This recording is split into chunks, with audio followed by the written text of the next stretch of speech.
The first rule of surviving Riverside was simple: don't be seen. Weston Marlowe had mastered that rule by the time he was 14. 2 years of practice had turned invisibility into an art form, a discipline as precise as the calculus problems he solved in the back row of Mrs. Patterson's third period class. He knew which hallways to avoid during passing period. He knew which lunch tables belonged to which territories.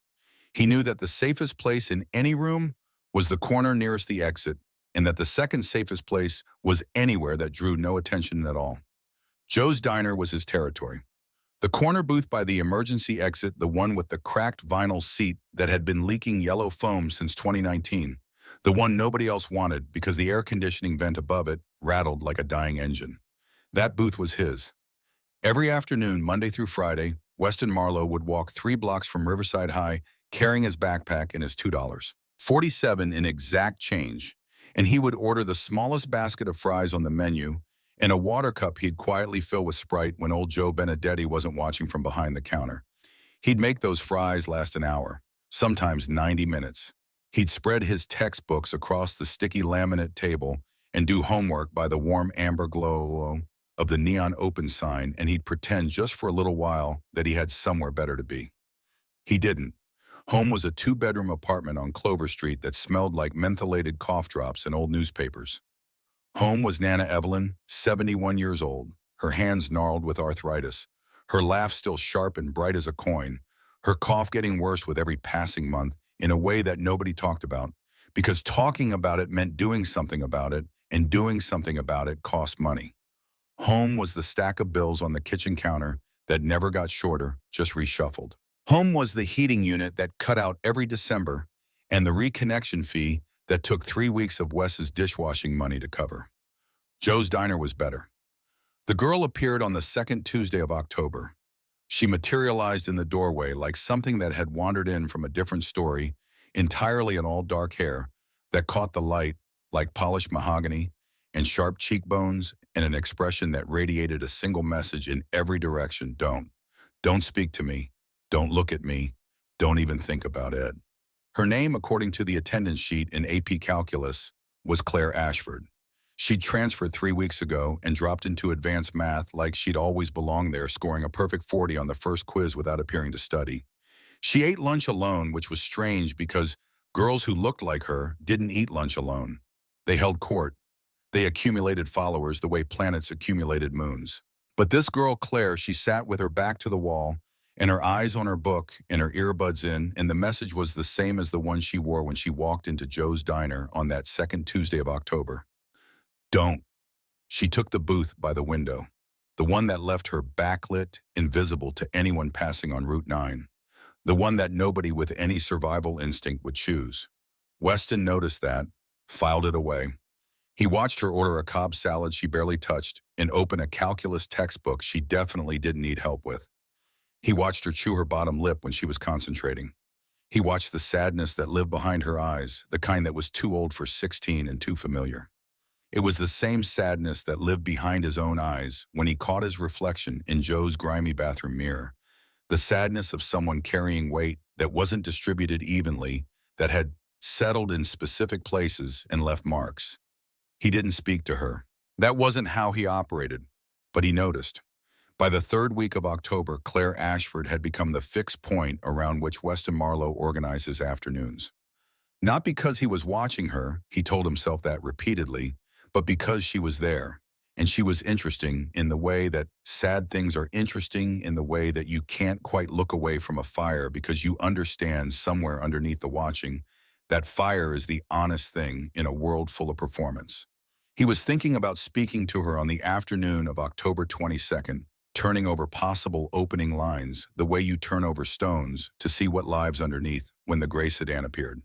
He clocked it at 4:47 p.m. It cruised past Joe's front window at 5 miles below the speed limit, a beat-up Chevy Malibu, older model with tinted windows that were illegal in Texas and a distinctive dent in the rear quarter panel on the driver's side, like someone had introduced it to a concrete pillar at moderate speed. Nothing special, nothing worth a second look, except it came back. 4:52, same car, same slow crawl, same tinted windows catching the late afternoon sun. Weston's stomach tightened.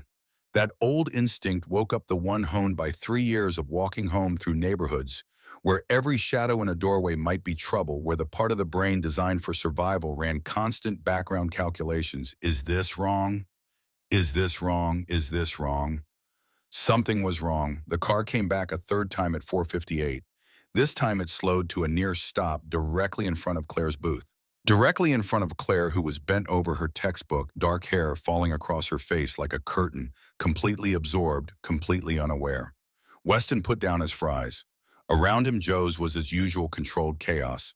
A group of sophomore girls were taking photos of their drinks. Two freshman boys were waging some kind of battle with ketchup packets. Joe Benedetti was arguing with his supplier on the phone in the back. Normal, safe. The specific texture of a Tuesday that intended to be unremarkable. The sedan's passenger window rolled down. Weston heard it, that mechanical whir cutting through the restaurant noise like a frequency his ears had been calibrated to receive. He was standing before he'd made a decision to stand. His chair scraped backward.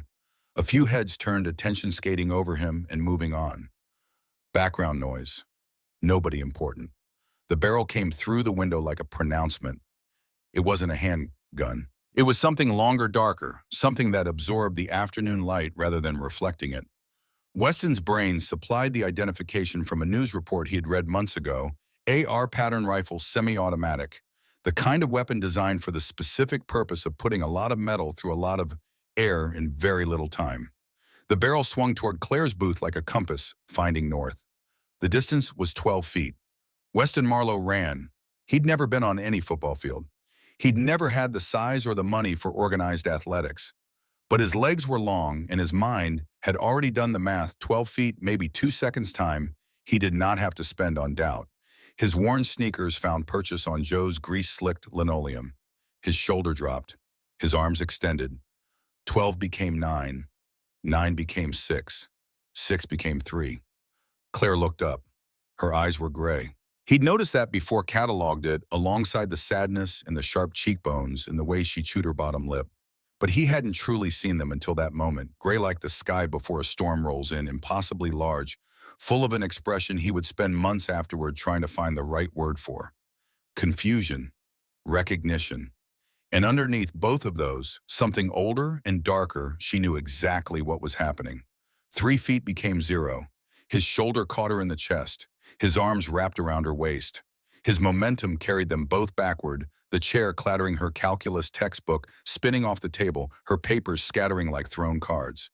They crashed to the floor in a tangle of limbs, in pure terrified physics. And as they fell, every nerve in Weston's body was occupied with a single command: put yourself between her and the window. Be the wall. Be the thing that stops what's coming. The world turned into sound. Glass didn't break, it disintegrated every pane of the front window, becoming 1,000 spinning crystals catching the light as they flew. The wood paneling that had stood since 1987 came apart in splinters. Vinyl booth seats erupted in puffs of yellow foam. The smell hit all at once: gunpowder and fryer grease, and the copper tang that Weston's brain identified as fear before he understood it was blood. His blood. The first bullet caught him below the left shoulder blade. It felt like being hit with a fist that was also a brand, a white-hot impact that compressed his entire universe into one specific point for a fraction of a second. Then came the second, lower near his spine above his belt, and this one was different. This one burned in a way that felt fundamental, structural, like something that was supposed to hold things together had just been compromised. His lungs forgot how to work. His vision began to develop edges, darkness creeping in from the perimeter, like someone was slowly closing a hand around his field of sight. Beneath him, warm and trembling and alive, the girl was screaming. But she was screaming, which meant she was breathing, which meant he had done it correctly. He tried to push himself up, check on her, make sure his arms had stopped accepting instructions from his brain. Everything felt distant and strange, wrapped in layers of cotton and distance, the world doing that specific thing it does when it's trying to make the transition easier. Don't move. Her voice cut through the noise, small, sharp as broken glass. Oh God, don't move. There's so much blood. Weston could feel the blood, hot and spreading through his thrift store t-shirt, the one that said Riverside 5 Run 2022, which he'd bought for $2 at a Goodwill on Maple Street because it was the cleanest thing in his size on the rack that day. Am I okay? He heard himself ask. The words came out wrong, slurred, like his mouth was operating on a delay. You're shot. Her hands found his face. He could feel they were shaking. Even through the gray fog gathering at the edges of everything, her hands were warm. You're shot. Oh God. Why did you don't even know me. Why would you? Her voice broke. Seemed like the thing to do, Weston managed. He tried for a smile. It probably looked like a grimace. Somewhere outside, sirens had started. Coming closer, but not close enough. Never close enough in neighborhoods like this one. But underneath the sirens, something else was rising. Something that started as a distant vibration felt in the sternum before it was heard a low mechanical thunder multiplying. Motorcycle engines, not one, not two, many. The girl heard them too. He watched her face change, the tears stopping mid-track, her jaw setting something cold and certain and very, very old moving behind her gray eyes. She fumbled for her phone with blood-slicked fingers leaving red smears on the screen. She punched a number. Code red. Her voice was stripped of everything except information. Joe's Diner, Route 9 in Riverside. They found me. A pause. I'm okay. But the boy who saved me, her eyes came back to Weston's face, and the expression in them was something he'd never seen before and would never be able to fully describe. Recognition and grief and a determination so fierce it was almost frightening. Dad, he's dying. Dad, please. Dad. The word floated through the cotton and the darkness gathering at Weston's edges. She'd called someone Dad, and whoever that was, they could make motorcycle engines appear out of thin air in under 3 minutes. The thunder grew until it was less sound than experience, filling the air, filling the chest, filling everything. The last thing Weston Marlowe saw before the darkness completed its work was her face hovering above him like something permanent in a temporary world, beautiful and terrified and refusing to look away. The last thing he heard was her voice. Stay with me. You don't get to die after saving me. Do you hear me? You don't get to die. His body had other ideas. The darkness rushed in like a tide, and Weston Marlowe, 16 years old scholarship student, invisible boy, drowned in it. What he couldn't know as the lights went out was that the girl holding his hand with both of her own was not Claire Ashford. Her name was Riley Hargrove. She was the only child of Dalton Hargrove, who rode under the name Havoc and served as vice president of the Iron Reapers Motorcycle Club, which controlled 3 counties and commanded the kind of loyalty that made men bleed and kept its promises in iron. What he couldn't know was that the Iron Reapers always paid their debts, and they had just incurred the largest debt in the history of the club. The beeping was the first thing, steady, rhythmic. The specific annoyance of a sound that carries no information except continuation. You are still alive. You are still alive. You are still alive, punctuated by the smell of disinfectant and the particular quality of light that exists only in hospitals where everything is illuminated with the efficiency of a place that has no time for shadows. Weston opened his eyes. White ceiling, fluorescent tubes, an IV line in his left arm connected to a bag of something clear. A monitor beside the bed making that relentless sound. And in the chair beside the bed, a chair that seemed genuinely insufficient for its occupant, a man who looked like he'd been assembled from spare parts left over from something much larger. 6'5" maybe. 250. Shaved head covered in Nordic geometric tattoos that extended down a neck as thick as most people's thighs.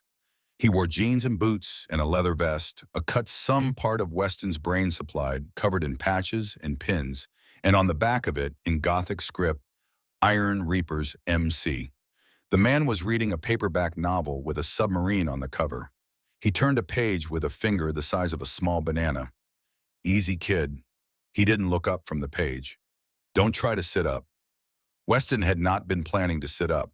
He had been planning to determine whether his body still worked in any useful configuration. The answer based on preliminary data was partially and painfully and with significant caveats. Who are you? His voice came out as a scratch, a whisper, a thing assembled from gravel. The man dog-eared his page and set the book on his knee. He reached for a plastic cup with a straw and held it to Weston's lips with a gentleness that was startling, coming from hands that large. Drink. Small sips. The water was extraordinary. Weston had never understood before that moment why water was worth tasting. He understood now. Name's Garrison Wade, the man said. Everyone calls me Tank. I'm a brother in the Iron Reapers. I've been sitting here making sure nobody bothers you. He paused. You coded once in the ambulance. Paramedics brought you back. 2 bullets, one collapsed your lung, the other missed your spine by about half an inch. His expression was flat, but something moved behind it. You're a lucky kid. Weston did not feel lucky. He felt like a structure that had been subjected to forces beyond its design specifications. The girl, he said. Is she? She's fine. Tank's face did something subtle. Not a scratch on her. Thanks to you. The relief that moved through Weston was disproportionate to everything. Disproportionate to the pain, to the strangeness of the situation, to the fact that he was in a hospital bed being guarded by a man who looked like he'd wrestled bears professionally. It was relief so complete it blotted everything else out for a moment. She was okay. He'd done it. My grandmother. The next thought arrived with the urgency of something that should have come first. She doesn't know where I am. She can't afford, already handled. Tank's tone closed the subject gently but absolutely. She's been here twice. Nice woman. Doesn't talk much, but she hugs like she means it. The corner of his mouth moved slightly. The club arranged for a home health aide to check on her while you were laid up. And the bills, he made a small gesture.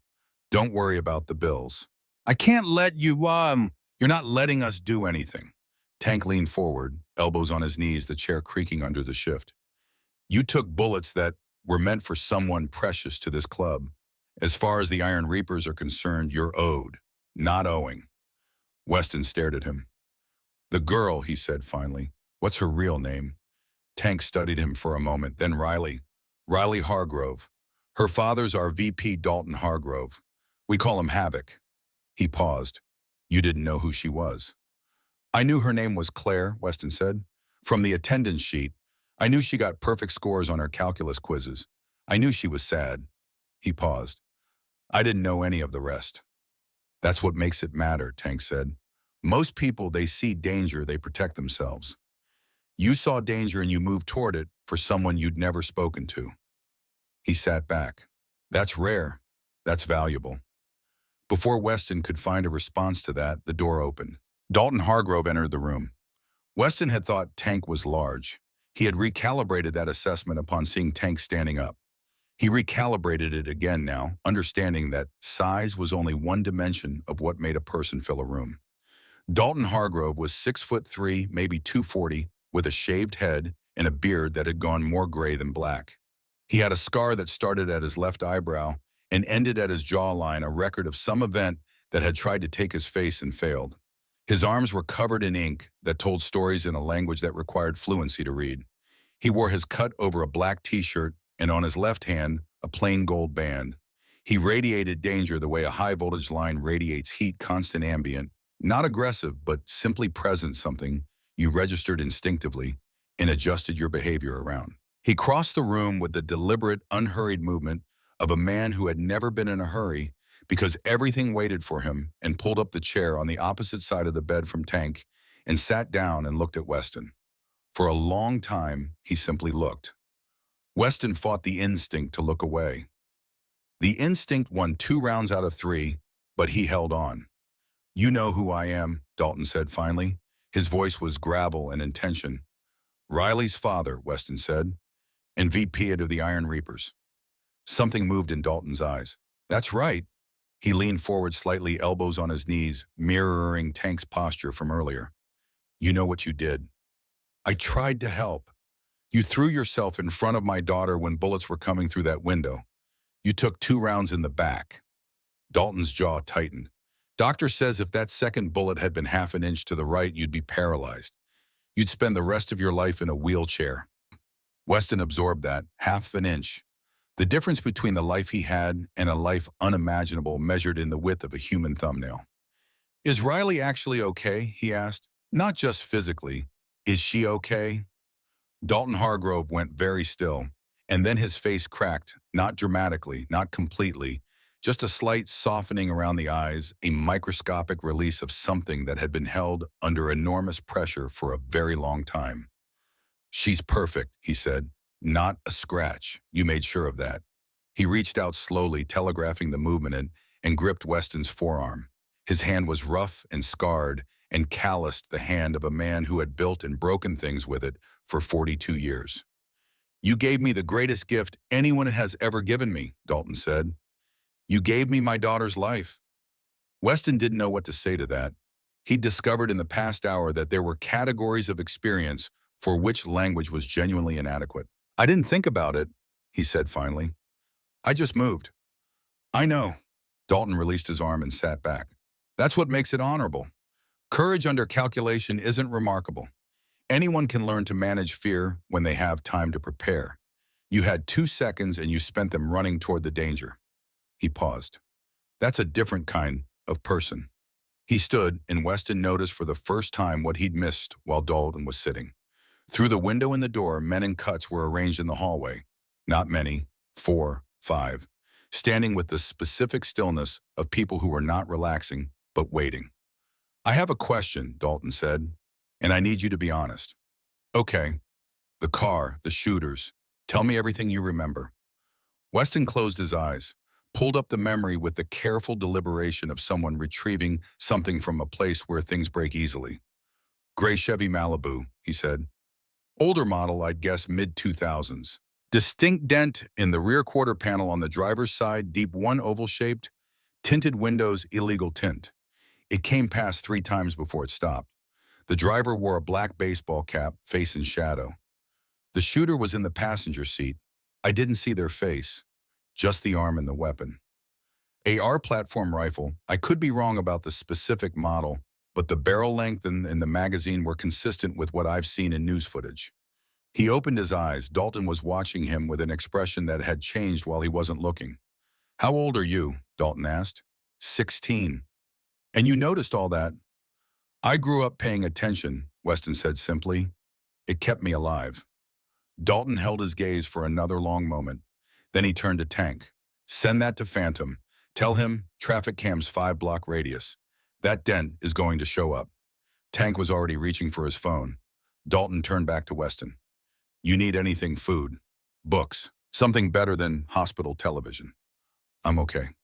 "You're a 16-year-old kid with 2 bullet holes in his back. You're not okay." But the way he said it wasn't unkind. "We're going to take care of your grandmother while you're in here. And when you get out." He paused at the door, turned back one more time, and his expression was unreadable in the specific way that conceals something too complicated for a single face to hold. "When you get out, we're going to talk about what it means when the Iron Reapers owe you." He left. His boots made sound on the linoleum that Tank's had not. 5 minutes later, the door opened again, and Riley Hargrove walked in. She looked nothing like the girl from Joe's Diner. She looked nothing like Claire Ashford from AP Calculus, with the perfect posture and the designer backpack and the armor of careful unavailability. She wore an oversized Iron Reapers hoodie that came down to her thighs, jeans, sneakers. Her dark hair pulled back in a messy knot, her face scrubbed clean of everything. She looked younger like this, more real, more frightened. She stopped just inside the door like she wasn't sure if she was allowed to come further. "Hi," she said softly. "Hi," Weston said. His heart was doing something complicated and completely unrelated to the collapsed lung. She pulled up the chair her father had vacated closer to the bed than he'd placed it and sat down and looked at her hands for a moment. Then she looked up and the full weight of those gray eyes landed on him. "I wanted to come sooner," she said. "Dad said I should wait until you were actually awake and not just technically conscious." A pause. "I hated waiting." "I don't mind that you waited." He paused. "I wasn't particularly entertaining for the first 14 hours. Something almost like a smile moved across her face. Then it faded. "Thank you," she said quietly. "I know that's not enough. I know there's nothing that's enough. But you don't have to." "Yes, I do." Her voice was steady in the way that things are steady when they're working very hard to remain that way. "You saved my life. You don't know me. You had no reason you could have gotten down. You could have run. You could have done anything except what you did, and you would have been completely justified. And instead She stopped, drew a breath. "Why?" The truth came out before he could think better of it. "I wanted to know you," Weston said. "I mean, not in a strange way. For 3 weeks, you've been coming to Joe's diner and you've been sitting there alone and you've looked like the saddest person in the room, and I recognized it. That specific kind of sad. He looked at the ceiling for a moment. I thought maybe we could be friends. Riley was quiet for so long that he began to regret the honesty. Then you wanted to be my friend, so you took 2 bullets for me. The bullets weren't really part of the original plan. A sound escaped her, part laugh, part sob, wet and slightly broken and completely real. She pressed her hand to her mouth. When she took it away, there were tears tracking down her face, but her eyes were bright with something other than grief. You're stuck with me now, she said. You understand that, right? You can't take bullets for someone and then just go back to being strangers. That's not how this works. I'm okay with that, Weston said. Good. She reached out and took his hand, the one without the IV, and her fingers threaded through his like it was something they had always done. Because you don't get a vote anymore. Outside the window, the Texas sky was doing its October thing, the sun setting earlier than felt right, painting everything in shades of copper and rust. The monitor beeped its steady rhythm. In the hallway, the Iron Reapers stood their quiet watch. And Weston Marlowe, who had spent 2 years perfecting the art of invisibility, held the hand of a girl whose name he'd learned 20 minutes ago, and felt for the first time since he could remember completely irrevocably seen. He didn't know yet what that would cost him. They discharged Weston Marlowe on a cool Thursday morning 11 days after the shooting, and the discharge should have been quiet. Sign the papers, collect the prescriptions, go home, heal. That was how it worked for ordinary people. Tank pulled up to the hospital entrance at 7 a.m. Not in a truck, on a Harley Road King that announced itself 2 blocks away. Behind him, Coal River's Phantom on a street glide. Behind Phantom, 3 more Iron Reapers in formation, their cuts catching the early light, their faces set in the particular expression of men who had decided something and were now executing it. The nurse who wheeled Weston to the entrance looked at the wall of chrome and leather and made a sound that wasn't quite a word. Tank dismounted, crossed the sidewalk, looked at Weston the way someone looks at a structure they built and are checking for load-bearing integrity. How are you feeling, kid? Like I got shot twice, Weston said, but better. That's the spirit. Tank looked at the nurse. We've got him from here. Thank you for taking care of him. The nurse blushed and retreated. Tank helped Weston stand, one massive arm offering support that didn't feel like charity, just engineering. Phantom materialized with a helmet. You ever ride before? Does a bicycle count? Not even slightly. Phantom grinned. It changed his face completely briefly. Don't worry. Tank drives like someone's grandmother. Tank said nothing, which was its own kind of confirmation. Weston climbed on behind Tank, every movement sending dull aches through his healing. Back, the bullet wound site still tender in a way that would persist, the doctor had said, for months. Tank started the engine and the vibration moved through Weston's entire body, through his bones, through his chest, through some layer of him that existed below the rational and responded to the frequency of controlled power and motion. Then they were moving. He saw her as they pulled away from the curb. Riley stood at the hospital entrance leaning against the pillar with her arms crossed and her leather jacket on and that small, knowing expression on her face. She raised one hand. Just that. A single wave. His chest did something that had nothing to do with the collapsed lung. They didn't go to Clover Street. The convoy turned toward Riverside High, arriving just as the morning bell was sounding, students pouring from buses and cars in the usual chaotic tide. The tide stopped. 6 motorcycles at the curb, 6 men in Iron Reaper's cuts. And Weston Marlowe, the scholarship kid, the invisible boy, the ghost who ate lunch in the bathroom and duct-taped his sneakers, climbing off a Harley like he'd been doing it his whole life. The whispers started immediately spreading through the crowd in concentric rings. Is that Calloway? He got shot. He saved the new girl. Are those Iron Reapers? Is he in a gang now? What is happening? Weston felt every eye, felt the weight of attention he had spent 2 years engineering himself to avoid. It pressed against him like weather, like barometric pressure, like the specific discomfort of a thing you've never been subjected to. Tank's hand found his shoulder briefly. You good from here? Yeah. Anything happens. Phantom tapped the phone they'd given Weston days earlier, a prepaid thing with 4 numbers programmed into it. 10 minutes away. The bikes roared off. Weston stood alone in the parking lot, the center of 100 stairs, his backpack on his shoulder, and his healing back aching, and his entire social architecture as an invisible person dismantled in the span of 30 seconds. He almost turned around, almost walked the 3 blocks back to Clover Street, and told Nana Evelyn he needed another week. Ready. Riley appeared at his elbow. She'd gotten there faster than geometry seemed to allow, and she was looking at the school entrance with the expression of someone who had long ago made peace with being observed. For what? For everything to be different. She took his hand, fingers threading through his with the easy familiarity they developed in the hospital, and looked at him steadily. You're not invisible anymore. You can be scared of that, or you can walk in with me. But either way, you're not invisible. He looked at the entrance, at the faces watching, at Derek Mitchell and his football satellites clustered near the doors, and the way the color had drained from Derek's face when he'd registered the cuts on the men who'd escorted Weston. Okay, Weston said. Let's go. They walked in together and the whispers became a roar. Being visible was exhausting in ways Weston hadn't anticipated. By lunch on the first day, he'd been approached 11 times by people who had looked through him for 2 years. Girls who'd never registered his existence suddenly asked if he was okay. Guys who'd laughed when Derek shoved him into lockers wanted to know what getting shot felt like, what it was like to be with Riley Hargrove, whether the Iron Reapers were actually dangerous. He found Riley in the library during third period, sitting in the stacks where he used to eat his lunch alone. She was leaning against the shelf with her knees drawn up, reading a torts textbook, which was not standard junior year material. He slid down the wall to sit beside her. Their shoulders touched. It's too much, he said. I know.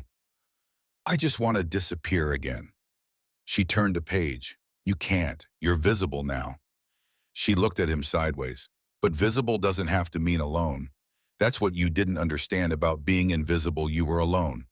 That part doesn't have to stay. He sat with that for a while. What are you reading? Torts, pre-law prep. She held up the book so he could see the cover. Tank got it for me. Don't ask why Tank has a torts textbook. I'm going to ask why Tank has a torts textbook. He says law is a weapon and he likes to be armed. She set the book down. He's not wrong. Derek Mitchell came to find Weston on the third day back. He appeared at their lunch table looking like a different person from the one who'd made Weston's life a controlled misery for 2 years. Smaller, less certain. He stood with his hands in his pockets and his eyes on the floor, and he said he needed to talk privately, and Weston looked at Riley and she nodded, and they moved to an empty hallway. My dad talked to me, Derek said, not meeting his eyes, about what you did and about who she is, who her dad is. Okay? And he made me think. Derek's jaw worked. About the lockers and your lunch money and all of it. 2 years of all of it. He finally looked up. There was genuine fear in his face, and underneath the fear, something that looked painfully like shame. I'm sorry, I know that's not enough, but I'm sorry. Weston studied him. The apology was imperfect, too much fear in it, too little courage, but it was real. He could hear real when it came. I accept your apology, Weston said finally, but here's the deal. You leave me alone, I leave you alone. And when you see someone else getting pushed around, you stop it. You don't have to be a hero, you just have to not be the problem. Relief moved across Derek's face like sunrise. He stuck out his hand. Weston shook it, feeling the tremor. Derek walked away. Riley appeared at Weston's shoulder. Gracious, she said. He was scared. Fear can be a good teacher. Is that how it works in your world? Implications and consequences. She was quiet for a moment, watching Derek sit down with his friends. My world runs on consequences. Fear is just a language some people only understand. She took his hand. Come on, I have something to show you. The warehouse at the edge of the Iron Reapers compound had been cleared out and converted into something functional. Heavy bags hanging from ceiling beams, mats covering the concrete, a weight rack against the far wall. It smelled like rubber and effort in old wood. Tank was there when they arrived, sitting on a folding chair, reading his submarine novel. You're late, he said without looking up. We had school, Riley said, which is a concept I'd like you to engage with. I engage with it every time I drive you there. He dog-eared his page. Stand over here, kid. What followed was 2 hours of Weston being introduced to his own body in terms he'd never considered. Not fighting exactly, defense, redirection. The physics of using someone else's momentum against them, of creating the space of surviving the first 30 seconds of a situation that wants to kill you. Riley taught. Tank corrected. Weston absorbed. He was terrible at first. He was slow and stiff, and his healing back sent complaints up his spine every time he moved in ways it hadn't approved. But he was there and he paid attention, and the things his body didn't understand on Tuesday, it began to understand by Thursday. As they cooled down on the mats with water bottles sweating in the November air coming through the cracked skylights, Weston asked the question that had been building. "Why are you teaching me?" Riley turned her water bottle in her hands. "Because you saved me when you didn't know how to fight. I want to make sure that if you ever need to save yourself, you can. I'm never going to be like you. I'm not trying to make you like me. I'm trying to make you capable." She looked at him, steady and serious. "The world we're in now, Wes, it's not always going to be safe. People know you're connected to the Iron Reapers. That makes you protected, and it makes you a target. Those are the same thing." A pause. "I need to know you can handle yourself." "What if I can't?" Her hand found his on the mat. "You threw yourself on bullets. You're built for more than you think."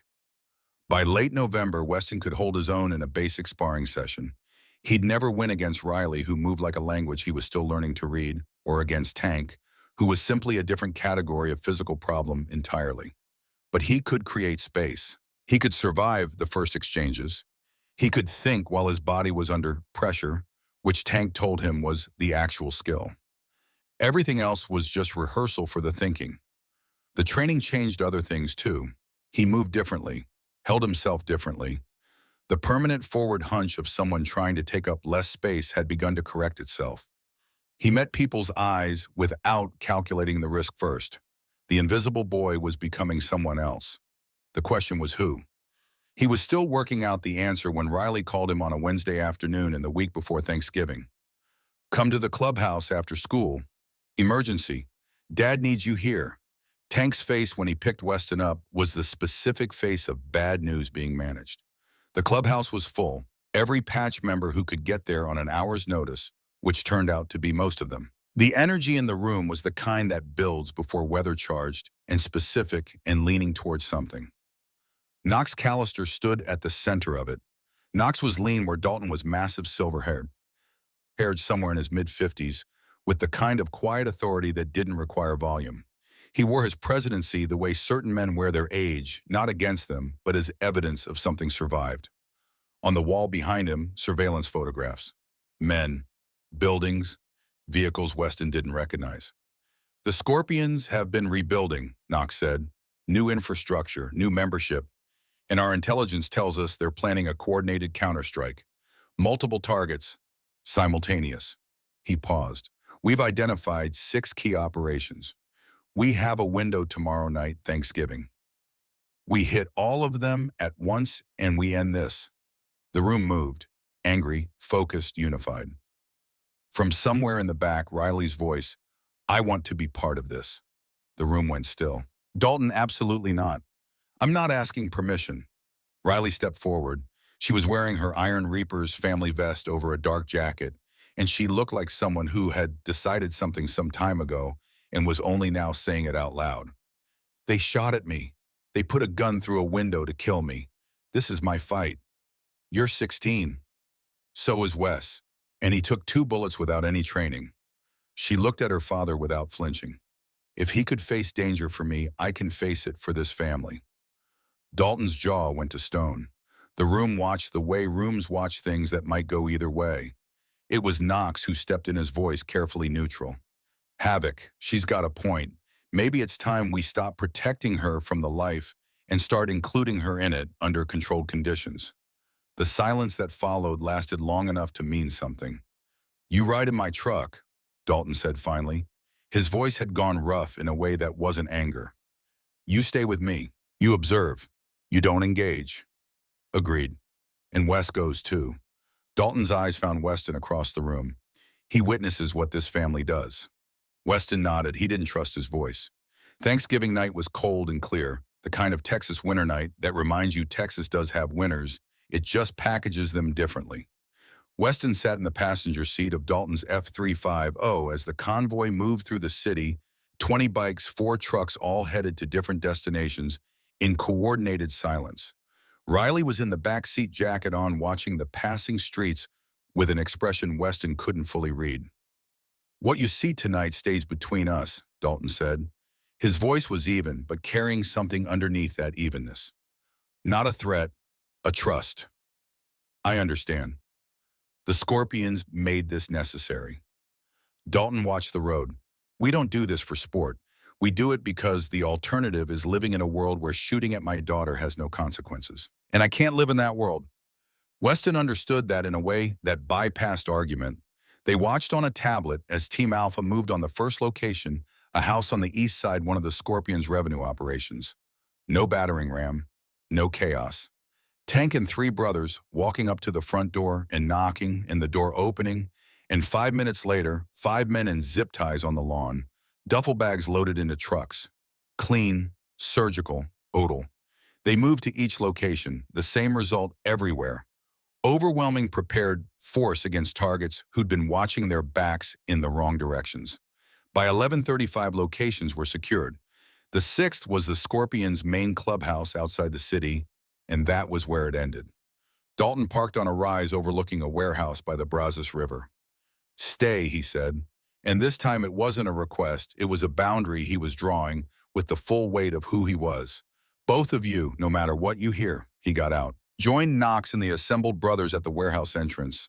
They walked up to the door the way people walk up to a place they own, because tonight they did, and they went inside. 5 minutes of silence. Then one shot, a single crack in the cold air. Then silence again. 10 minutes later, they emerged. The Scorpions' president, a scarred man the club called Rattlesnake, came with them. Hands bound, blood on his right hand, something in his face that had collapsed. They forced him to his knees in the gravel. Knox stood over him with a phone. Dalton's voice carried in the cold air. "Make the call." Rattlesnake shook his head. Knox nodded to Phantom. The shot that followed was not lethal, but it was definitive, and the sound Rattlesnake made was the sound of a man revising every decision that had brought him to this moment. "Make the call," Dalton said again, and Rattlesnake made the call. Confessed everything to a D. A contact on the other end. Names, operations, transactions, locations. His voice flat and broken and empty of anything except the information being extracted from it. When he was done, they left him there for law enforcement to find the evidence already transmitted, the case already made. The Iron Reapers disappeared into the Thanksgiving night. In the truck driving back, nobody spoke. Riley looked out the window. Weston looked at his hands. "Are you okay?" he asked quietly. She was quiet for a long moment. "I don't know yet." "That's an honest answer." "I'm working on honest." She looked at him. I think I understand your world better than I did this morning." "Is that good or bad?"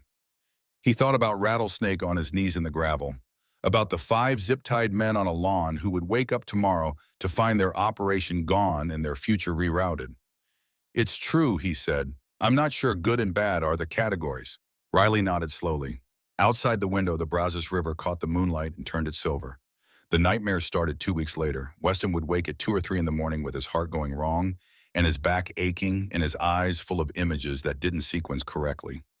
Rattlesnake's face, Riley's blood-slicked hands on his own face at Joe's diner, the barrel of the rifle swinging toward the window. Nana Evelyn would find him at the kitchen table, hands wrapped around a mug of tea that had gone cold, and she wouldn't ask questions. She'd just put her hand on his shoulder and stand there, and that was enough. Riley had nightmares too. She didn't tell him for a week, and when she did, she said it simply without drama. "I see your blood. Every night I feel it on my hands. It's not your fault. If I didn't exist, you'd be safe. If you didn't exist, and I'd still be invisible," he said. "I was never happy being invisible. I just didn't know what the alternative was." But the nightmares were doing something else too. Riley was pulling back, answering texts more slowly, finding reasons to leave early. The warmth of those hospital days was being replaced by something measured and careful. He let it go on for 3 weeks before he said something. It was an early December evening, cold and overcast, and she came to Clover Street looking like she'd decided something on the walk over. He knew before she sat down. "We need to talk," she said. "About us." "Okay. I can't do this." She couldn't meet his eyes. "Be with you, not like this." "Why?" She was quiet for a moment. "Because you almost died because of me. Because you're having nightmares because of me. Because everyone I love gets hurt, and I'm tired of being the reason people get hurt." She finally looked at him. Her eyes were wet, which he knew she hated. "You deserve normal. A normal life. A normal girlfriend. Someone who doesn't come with a body count." "Riley, I'm serious, Wes. I'm poison." He stood up, crossed to where she was sitting and crouched in front of her so they were eye to eye, and he took her hands and he waited until she met his gaze. "I fell for you before the shooting," he said. "Not because of it. Before it. At Joe's Diner when you were just the sad girl with the calculus textbook and the Cobb salad you never finished. I fell for that. Not for whatever this is." He squeezed her hands. "You don't get to make that decision for me. You're 16 and traumatized. So are you, and you're still here making choices, figuring things out. You don't get to decide that I'm too damaged to know what I want." He held her eyes. "I want you, even if it's hard, even if it's scary. I choose this." She was crying now quietly, which she hated, and he didn't look away from it. "You're impossible," she said finally. "So are you. That's why it works." And she kissed him then, salt and desperation, and something underneath that was neither of those things, something more fundamental and less dramatic. Something that felt like deciding. When they broke apart, she pressed her forehead against his. "I don't deserve you," she said. "You don't have to deserve me. You just have to be you." He pulled back far enough to look at her. "That's enough. That's always been enough." It was a Saturday night 2 weeks later when Riley heard the voices behind the garage. She'd been restless, the specific 2 a.m. restlessness that follows bad dreams, and she'd come down to the clubhouse compound to walk the perimeter, which was something Dalton had taught her to do when her mind wouldn't settle. Movement, purpose, fresh air. The basics. The voices came from behind the equipment garage on the south side of the compound. 2 of them. Quiet, but not quiet enough. She stopped walking. "Next week, after the Christmas run. That's when we move. Knox won't suspect. Knox suspects everyone. Not his own blood." She recognized the second voice. Marcus Callister. Everyone called him Blade. Knox's son. 23 years old, had been prospecting for 8 months, earned a reputation for reliability and a smile that took up a lot of room. She'd known him since she was 12. She took out her phone and pressed record. They talked for 11 minutes. She stood in the shadow of the garage wall and listened to everything that planned to frame Dalton for theft from the club treasury to create a crisis that would fracture loyalties to position Marcus as the solution when everything broke. The name they kept coming back to Razor. Devin Polk, the prospect who'd leaked Riley's location to the Scorpions. Not a Scorpion operation, a Marcus Callister operation. The Scorpions had been a tool hired to create chaos to eliminate Riley to give Marcus the crisis he needed to seize power. The shooting at Joe's Diner hadn't been a war move. It had been a power grab, and Riley was the piece that was supposed to be sacrificed to make it work. She stood in the cold for a long time after the voices moved away. Then she called Weston. He answered on the second ring voice, rough with sleep. "Riley, it's 2 in the, I need you to come to the compound," she said.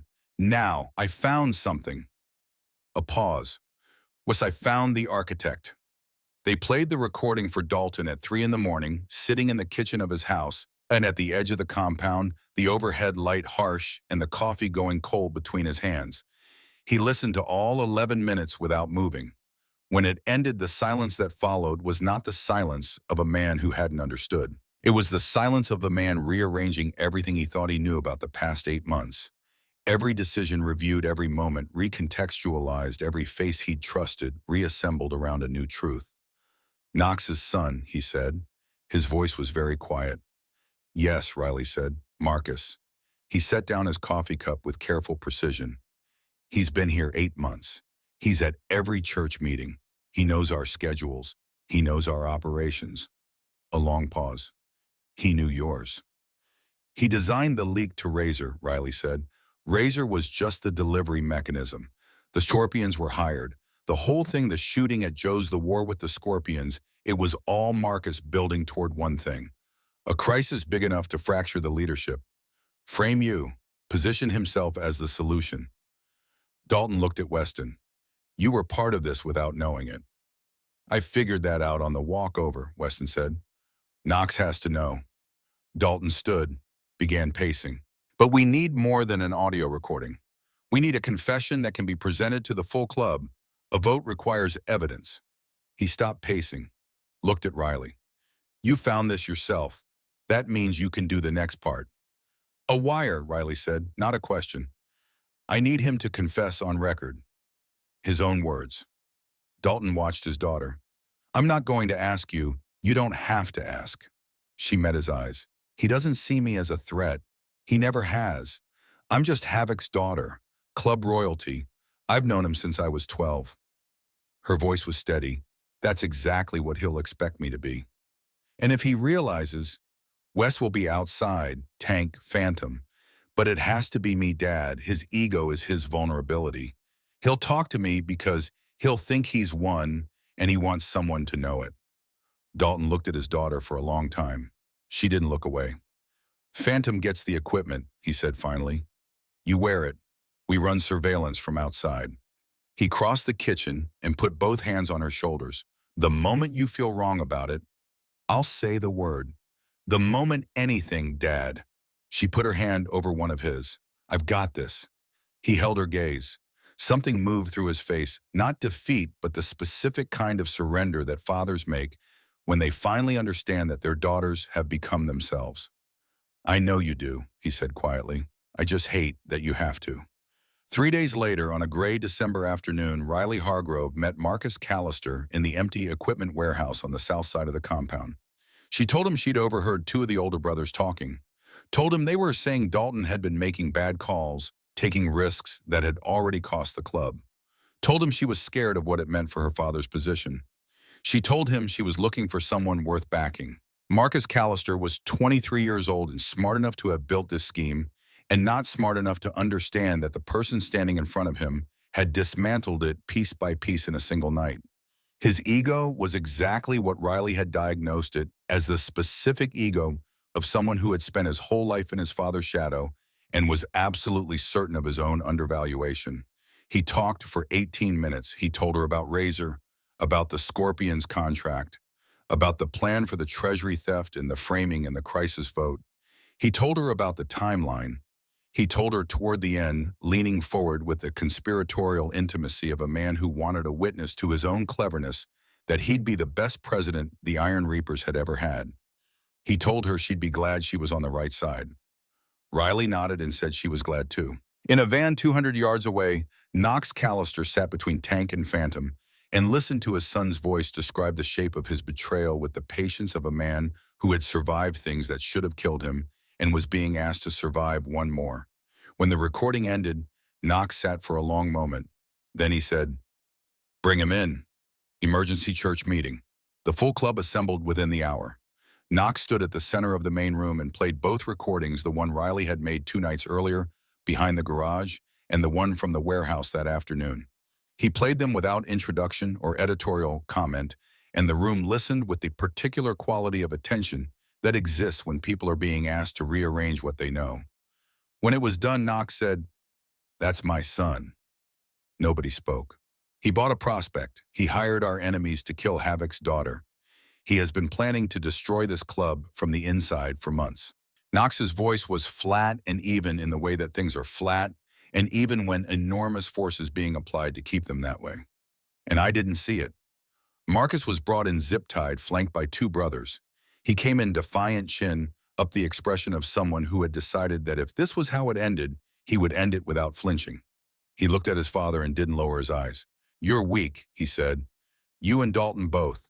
You're stuck in the past. The club needs—" Knox backhanded him once, open-palmed, without apparent emotion. Then he stepped back. "Brothers," he said, "the question before this club, guilty or not guilty?" 30 voices answered. Guilty, guilty, guilty. Not unanimous. Nothing in this world was unanimous but overwhelming in its own kind of verdict. The punishment was what it was delivered in the old way, in the tradition that preceded law and would outlast it. Marcus Callister was stripped of his prospect patch and driven to the county line. Knox stood outside and watched the vehicle go. He didn't watch it all the way out of sight. He came back inside and sat down, and the club gave him space, which was a different kind of respect than the kind they gave him when he was in command. It was the respect of men who understood what this had cost and didn't insult it by pretending otherwise. Dalton crossed the room and sat beside him, put a hand on his shoulder, said nothing. Riley found Weston on the steps outside, sitting in the cold December air, his breath fogging in front of him. "You okay?" he asked when she sat down beside him. "No." She leaned her head back against the doorframe. "I just destroyed a family. You saved one. That's not how it feels." "I know." He found her hand in the dark. "How it feels and what's true aren't it always the same thing? You did what had to be done. We carry it together." She turned to look at him. In the light coming from the compound, her gray eyes were the color of the winter sky. Not sad, not happy, just present. Completely present. "Together," she said. "Together." She was quiet for a moment. "Are you sure after everything you have seen? Are you still sure this is what you want?" "Riley." He turned to face her. "I've watched your father build something from loyalty and consequence, and the specific kind of love that doesn't ask for recognition. I've watched your club absorb a betrayal from inside and survive it. I've watched you take a situation that could have broken you and use it to make everyone around you safer." He paused. "Yes, I'm sure." She looked at him for a long time. Then she kissed him, not desperate, not sad, just certain, the kiss of someone who has stopped arguing with a decision they have already made. When they broke apart, she said, "I don't know why you're like this." "Years of practice," he said. She laughed, and it was real and warm, and completely lacking in performance, and it was the best sound he'd heard since the monitors had beeped him back to life in the hospital 11 weeks ago. 2 weeks passed. The nightmare settled into something more manageable, the kind you learn to live alongside rather than fight. Weston spent his Saturday afternoons in Tank's garage learning to coax an old shovelhead engine back to life with patience and the right tools. Riley came by on Sundays, and they'd sit on the garage floor afterward with oil on their hands and talk about nothing important, which was its own kind of important.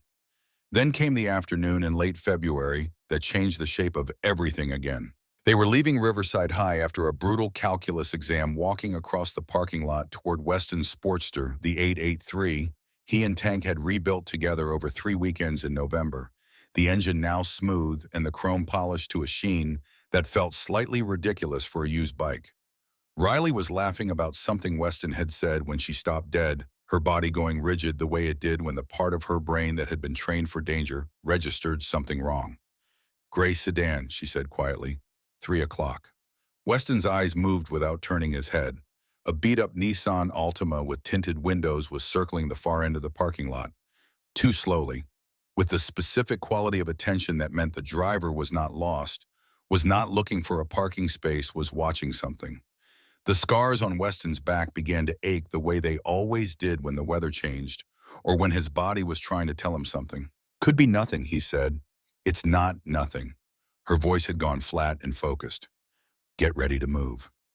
The sedan suddenly accelerated tires, leaving a dark line on the asphalt, and it came straight for them with the directness of something that had been circling for a while and was done circling. Riley's hand went to her waist, where she carried a compact .38, which Dalton had insisted on after the first shooting, and which she wore with the easy unself-consciousness of someone who had grown up understanding that some things were tools. Weston was already moving, pulling her behind the nearest truck, using it as cover, the way Tank had drilled into him. Find the barrier. Use the barrier, think from behind the barrier. The sedan roared past. The passenger window came down. The gun barrel that appeared from it was the same species of wrongness as the one he'd seen through Joe's diner window 4 months ago, and Weston's nervous system responded to it the same way it had then, not with paralysis, but with motion, with the specific clarity that comes when every option except action has been eliminated. Gunfire cracked across the parking lot. Students screamed, the sound of people running, of doors, of chaos assembling itself from ordinary afternoon. Weston pulled out his phone as he moved along the row of parked cars, putting steel between himself and the shooter. He hit Tank's number on speed dial. Riverside High, shots fired. Riley's here. He dropped the phone and kept moving. Riley was behind an SUV 30 feet away, her body low and her arm extended, her shots controlled and aimed, and nothing like the panicked firing of someone scared. She was aiming at the tires, which was what Dalton had taught her. Disable first, neutralize second. The first shot went wide. The second connected. The sedan lurched, pulling hard to the right, the front tire gone. Another shot, the rear tire. The car ground to a stop against the curb, both front and rear driver's side tires shredded, going nowhere. The passenger door opened. Even at 50 yards with the afternoon light wrong and the distance between them, Weston recognized the man who stepped out. Marcus Callister. Blade. 2 months since they'd driven him to the county line. He was thinner than he'd been, harder looking, with the specific appearance of someone who had spent those 2 months consumed by something that didn't leave room for eating or sleeping. He held an AR platform rifle in both hands, and he wore the expression of a man who had decided that if he was going to lose everything, the people responsible were going to know exactly why. Riley Hargrove. His voice carried across the parking lot with the quality of someone who had been practicing this. You destroyed my life. You and your father and your little boyfriend. You destroyed everything. You destroyed it yourself. Riley's voice came back clear and without tremor. Put the rifle down, Marcus. 2 more men had gotten out of the sedan, both armed, flanking Marcus. 3 against 2, and one of the 2 was Weston, who had a phone and some training, and the memory of what it felt like when bullets found him. He understood the geometry instantly. Riley had Marcus in her sightline, but the 2 flanking men were at angles she couldn't cover simultaneously. If they moved, she'd have to choose, and the one she didn't choose would have an open line.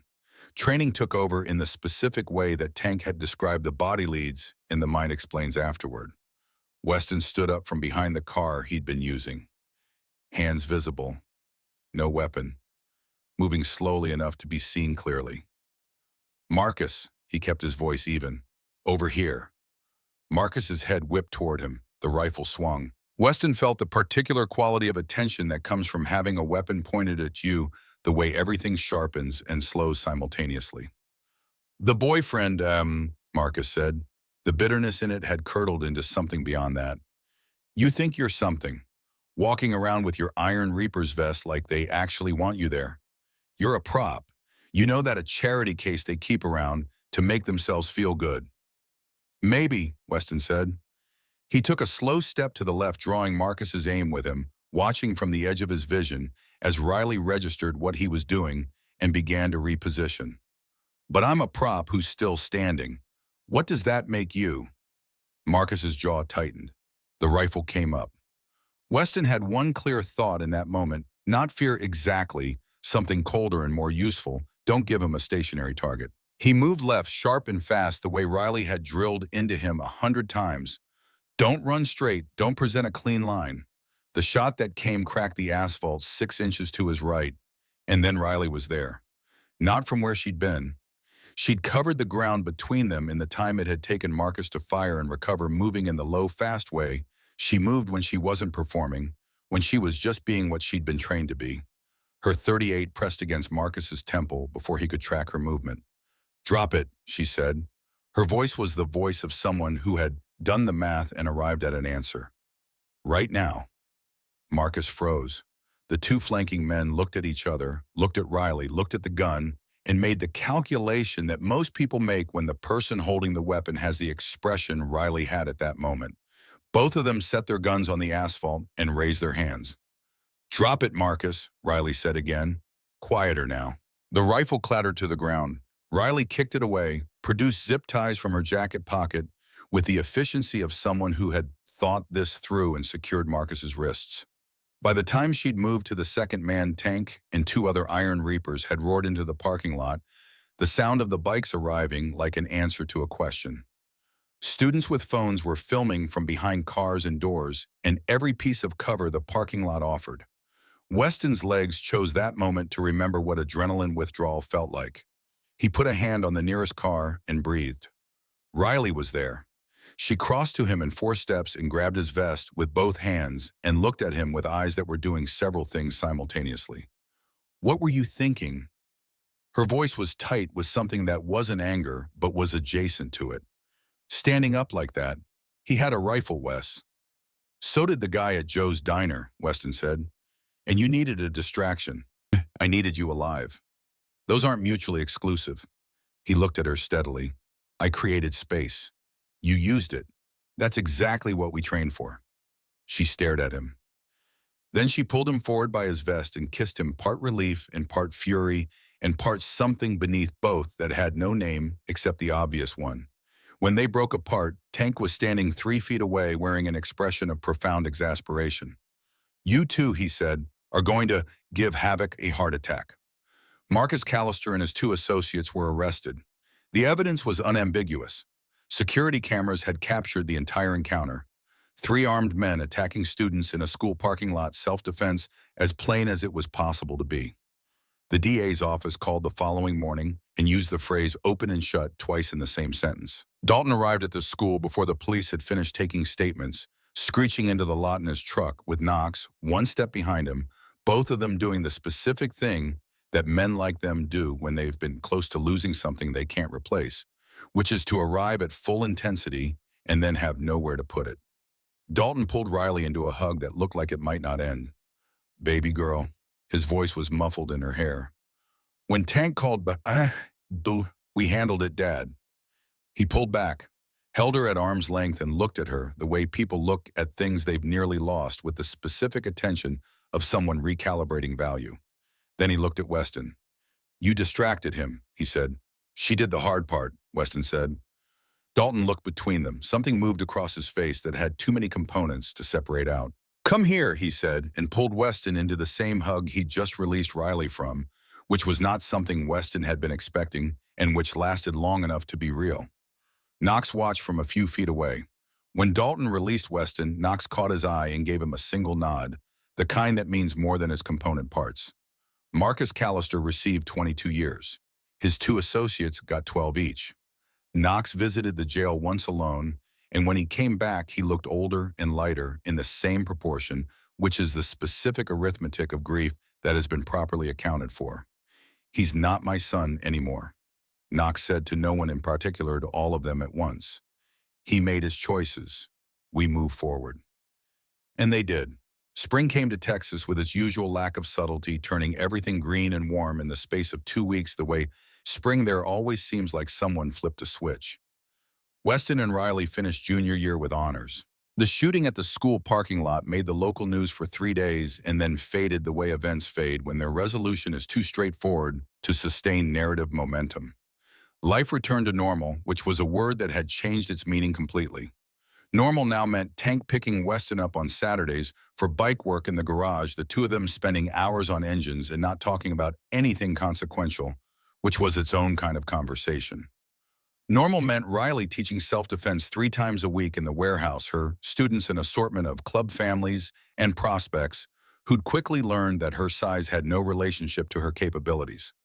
Normal meant being recognized at the gas station, the grocery store, the library by people who'd seen the news coverage or heard the story secondhand, the invisible boy rendered permanent, invisible, by the accumulation of moments that had found him. Normal meant being seen, which Weston was still learning to inhabit. Senior year arrived in the particular way senior years arrive, with the weight of endings and the strange simultaneous lightness of approaching freedom.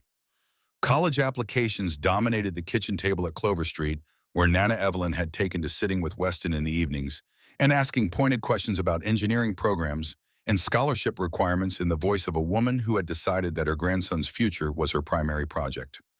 Weston applied to Texas A&M for mechanical engineering, UT Austin as his backup. The applications went in on a Tuesday afternoon in November, and Nana Evelyn made a cake that said "good luck" in blue frosting, which was both unnecessary and exactly right. Riley applied to UT Austin for pre-law early decision, which meant she already knew the answer she wanted. She applied nowhere else. When Weston asked about the strategy, she said, "Oh, I know what I want. I don't see the point in pretending otherwise." He didn't argue with the logic. The Iron Reapers' annual winter gathering happened on the first Saturday of December. The compound transformed by lights strung between buildings and tables heavy with food, and the central yard dominated by a bonfire that pushed back the December cold. Families filled the Space Brothers in their cuts, the women who rode beside them, children doing what children do at adult gatherings. Nana Evelyn was there. She'd been adopted into the periphery of this world so quietly and completely that nobody had marked the moment it happened. She simply appeared and was accepted because she was warm and sharp, and she made sweet tea that people walked across rooms for, and in a world that ran on substance over performance, those were sufficient credentials. Knox called for attention around 9 in the evening, and the crowd assembled in the familiar circle, the fire at the center casting everything in movement and warmth. 2 months ago, Knox began, we stood in a parking lot and watched two 16-year-old kids face down three armed men because the men they'd been trained by had given them the tools to do it. Before that, we sat in a church meeting and listened to evidence that one of those same kids had assembled alone in the middle of the night that saved this club from a war with itself. He paused. Before that, we stood in a hospital room and looked at a boy who'd taken 2 bullets for a girl whose name he didn't know because it was the right thing to do and he didn't have time to think about it. The fire crackled. The crowd was quiet with the specific quality of attention that genuine respect produces. Knox looked at Weston first. Weston Marlowe, you came into our lives through the worst kind of door, and you walked through it anyway, and you've been walking forward ever since. You've trained with us, worked with us, been honest with us when honesty required something. He produced a leather vest from behind him, carefully made the stitching precise. This marks you as Iron Reaper's family, not club, family. He held Weston's eyes. Those are different things, and both of them are permanent. Weston took the vest. It was heavier than he'd expected. Knox turned to Riley. Riley Hargrove. His voice shifted into something more weighted, more careful. You were supposed to be the one we protected. Instead, you became the one who protected us. He let that sit for a moment. You found the traitor we missed. You wore a wire in a warehouse to get a confession from someone you'd known half your life. You stood in a school parking lot with a gun and 3 armed men, and you made the right decision under pressure that would have broken most adults. He reached into his cut. The vote was 18-14. I'm not going to pretend that was comfortable, but the vote passed. He produced a second vest, this one different. After you graduate college, after 4 years of building a life outside these walls, the prospect door opens for you. You earn your patch the same way every brother here earned his. No shortcuts, no exceptions. You start at 0 and you prove it. He held it out. But the door is open, and you would be the first woman to walk through it in the history of this club.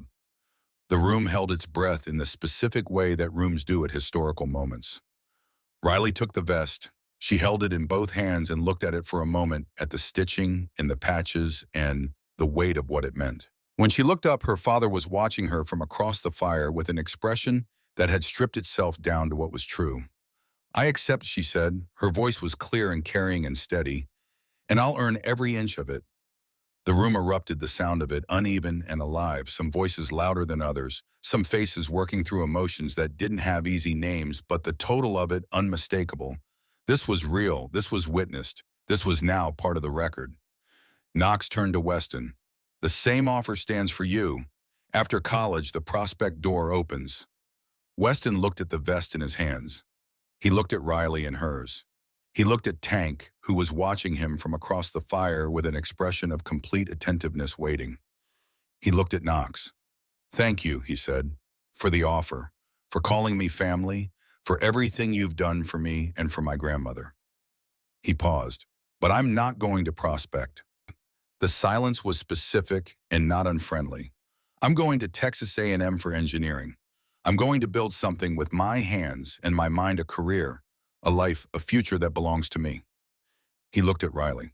She's going to be an Iron Reaper.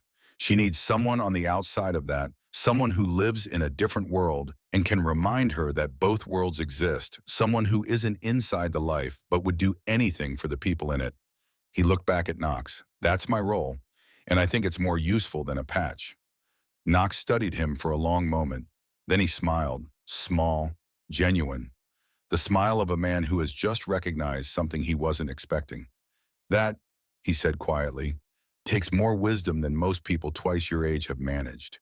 He extended his hand. Welcome to the family, Weston Marlowe, both of you. Tank materialized from somewhere and pulled Weston into a hug that rearranged his spine.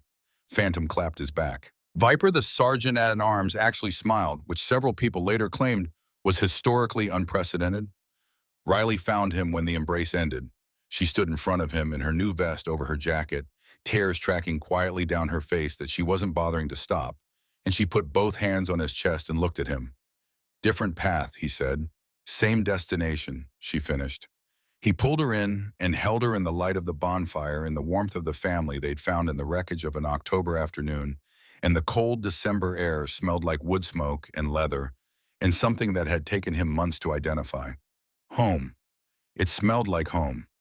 Dalton found them later when the party had softened into something easier, pulling them into his office where the sound of celebration was muffled behind a closed door. Sit down, he said, not an order, an invitation. They sat.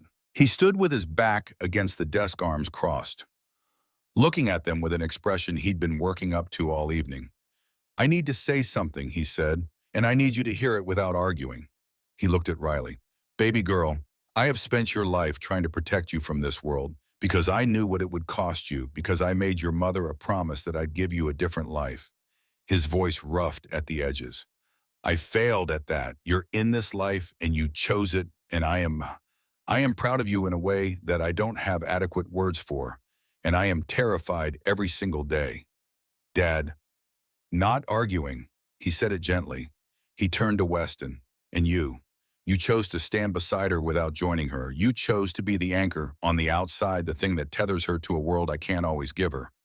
That's harder than prospecting. You know that, right?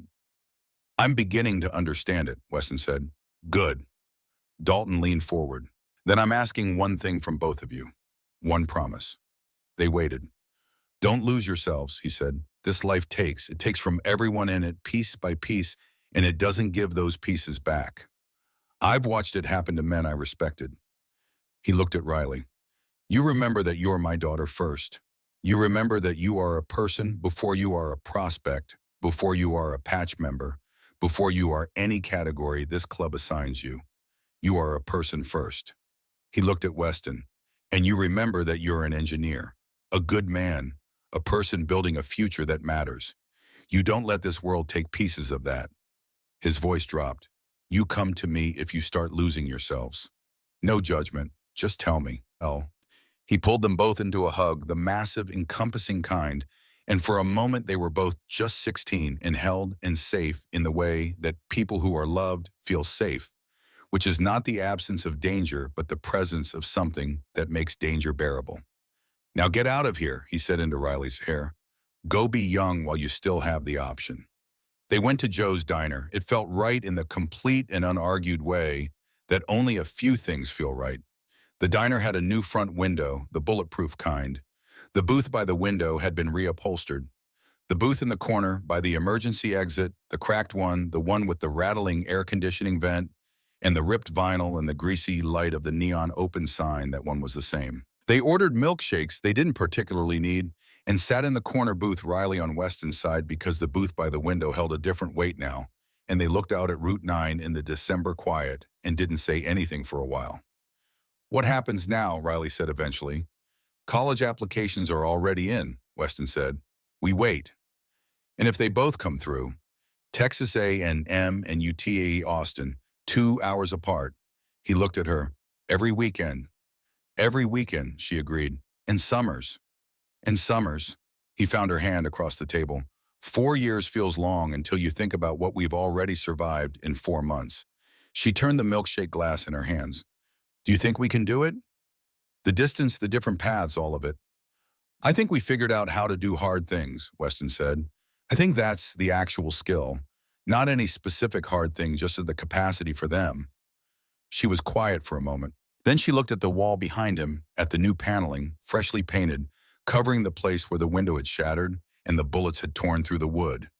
If you knew where to look, which they did, you could still see the outline of the repair beneath the new surface, the ghost of the damage permanently present under everything that had been fixed. I see it every time I come in here, she said. The repair, the shape of what happened. She looked back at him. Even under the paint. Does that bother you? She considered it. No, it just means it was real. It was real, he said. Best, worst day of my life, she said. He looked at her. I was going to say that. I know, I wanted to say it first.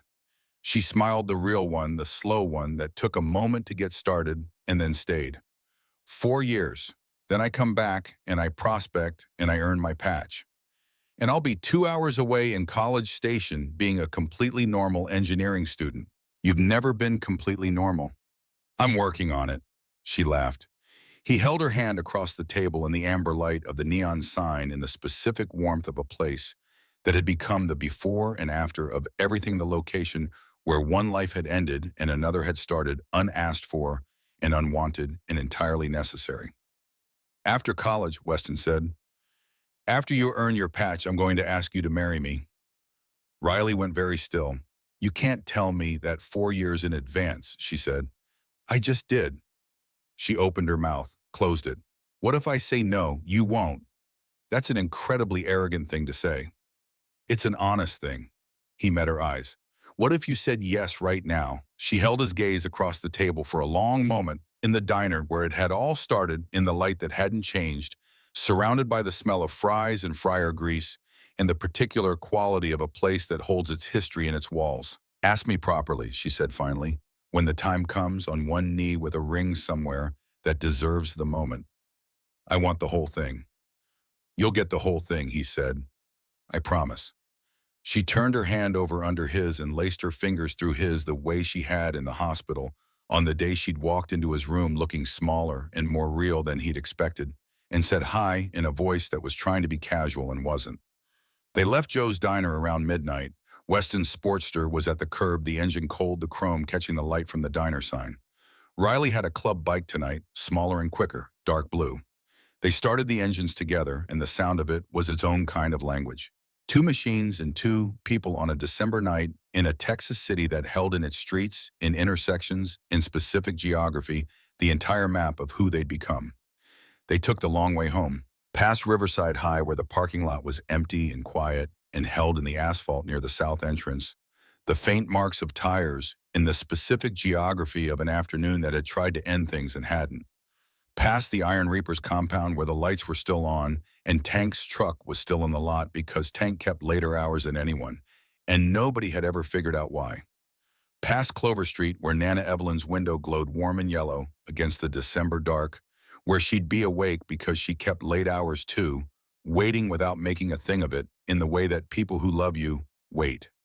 They ended up at the overlook above the city, which was where they always ended up when the world needed perspective. The city spread below in its permanent, indifferent beauty, the lights of downtown and the curve of the river, and the grid of streets that had held without knowing it the entire architecture of a story that had started with a boy who wanted to be invisible and a girl who was trying too hard to be exactly that. They sat on the bikes in the cold and watched it. 1 year from now, Riley said, we'll be halfway through freshman year. 2 years from now, we'll know if we can actually do this. 3 years from now, I'll be deep in law school prerequisites, and you'll be doing things with structural equations that I'll pretend to understand. 4 years from now. 4 years from now, she said, I'll earn my patch, and you'll get down on one knee somewhere worthy of the occasion, and I'll say yes because obviously I'll say yes, but you're going to ask me properly anyway. You just admitted you'd say yes. I admitted nothing. She looked at him sideways, and the city lights caught her gray eyes and turned them silver. I'm a pre-law student. I know how to parse language. He laughed, which was the sound that had replaced the silence he'd lived in for 2 years, the specific laugh of someone who has been given back something they didn't know they'd lost. Riley, he said, yeah. I'm glad it was you, that day at Joe's. I'm glad you were the one sitting by the window. She was quiet for a moment.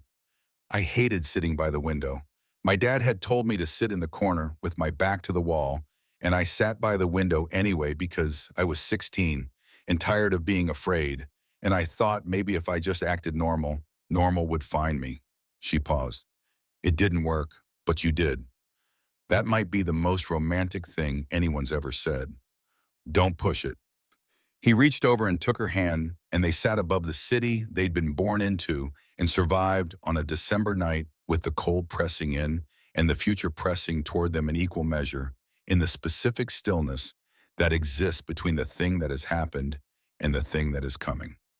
The city below them held everything they'd lived through and everything they were going to live through, all of it compressed into the grid of lights and streets and the dark ribbon of the river running through it. Joe's Diner was down there somewhere, the corner booth, in the neon sign, and the new bulletproof window. The hospital where monitors had beeped him back to life. The high school parking lot, the compound, Clover Street, all of it simultaneously behind them and still present the way things that have shaped you are always present, not as the past, but as the ground you're standing on. Weston Marlowe, who had spent 2 years becoming invisible and 4 months becoming seen, sat above his city with his hand in Riley Hargrove's and felt with a completeness that didn't require examination that he was exactly where he was supposed to be. Not because it was easy, not because it was safe, not because the road ahead was clear or the future was known or the dangers were finished presenting themselves, but because he had learned in the space of 4 months in 2 bullet wounds and 1 parking lot and 100 hours of sparring on warehouse mats that the thing he'd been trying to avoid being known, being seen, being someone that people could find and need and lose was the only thing worth having. He'd thrown himself toward a gun for a girl whose name he didn't know. He'd do it again, tomorrow, next year, 40 years from now, because some people are worth dying for, and the same people, the exact same people, are worth living for. And living for someone, truly living with your whole self visible and available and present, turned out to be the harder and more important act. Riley Hargrove was both. She was the difficult thing and the worthwhile thing, and the reason the corner booth at Joe's Diner had stopped being a hiding place and started being a beginning. They sat above the city until the cold became something to go inside from, and then they started the engines together and they rode back through the December streets, their vests catching the amber of the streetlights, marking them as something claimed and permanent and known. The road ahead was long, 4 years of separate schools and different lives in the ongoing work of becoming who they were going to be. Then a year of Riley proving herself on her own terms in a world that would require exactly that. Then whatever came after the engineering career and the law degree and the life built piece by piece from the materials of who they were and who they'd made each other. None of it was guaranteed, none of it was simple, none of it would be quiet, but they'd ride it together. That was enough. That was everything. That was home.